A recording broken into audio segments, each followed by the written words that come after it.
እንግዲህ በ2018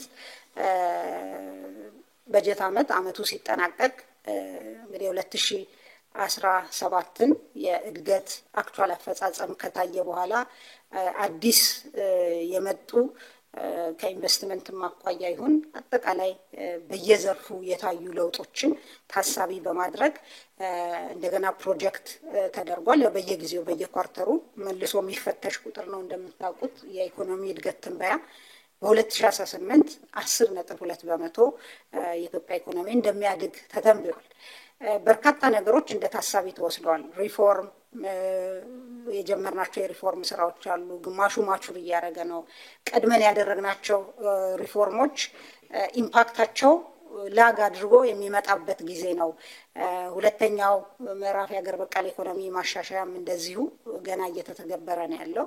የዚህም ሪፎርም አጠቃላይ የንግድና ኢንቨስትመንት ከባቢን ከማሻሻል አኳያ ትልቅ ሚና ያለውን የዲጂታላይዜሽንን የሲቪል ሰርቪስ ሪፎርምን በተለይ የመሶብ የአንድ ማዕከል አገልግሎት ዜጎች አገልግሎት መብታቸው ስለሆነ በቅልጥፍና በጥራት ከማግኘት ባሻገር ኢኮኖሚ ውስጥ ትልቅ ቅልጥፍና በመጨመር ለኢንቨስትመንት ምቹ ሁኔታ ከመፍጠር አኳያ ትልቅ ሚና የሚጫወት መሆኑ ይሄ በደንብ ታሳቢ ተደርጓል።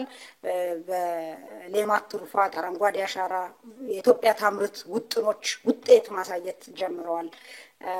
በተለይ ከተሟላ የማክሮ ኢኮኖሚ ሪፎርም ጋር በተያያዘ የውጭ ምንዛሪ አቅርቦት መሻሻሉ አጠቃላይ ኢኮኖሚ ውስጥ የተሻለ መሳለጥን አምጥቷል።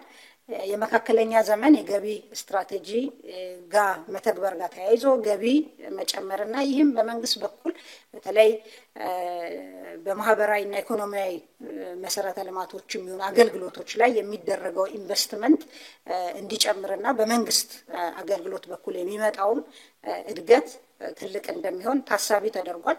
ቅድም የኢንቨስትመንት ከባቢ ሁኔታን አንስቻለሁ።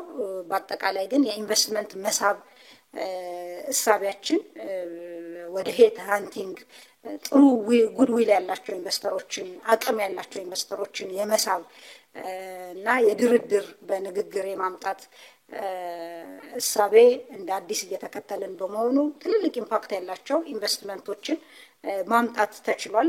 ኋላም ማነሳቸው ኢንቨስትመንቶች ይኖራሉ። እነዚህ እንግዲህ የራሳቸው ኢምፓክት ይኖራቸዋል ወይም ተጽዕኖ አዎንታዊ ተጽዕኖ ይኖራቸዋል በኢኮኖሚ እድገቱ ላይ። ከዚህም ባሻገር ግን የመንግስት እና የግል ዘርፉ ትብብር በፐብሊክ ፕራይቬት ዳያሎግ የሚሆን የግሉን ዘርፍ ችግሮች እየነቀሱ እየለዩ የመፍታትና የማምረት አቅም የማሳደግ በአጠቃላይ ምርትና ምርታማነትን የመጨመር ስራ ላይ ትልቅ ሚና እየተጫወተ በመሆኑ መንግስትም ከዚህ አኳያ ይሄም እንደ አንድ ታሳቢ ተደርጓል። የልማት ፋይናንስም ተሻሽሏል።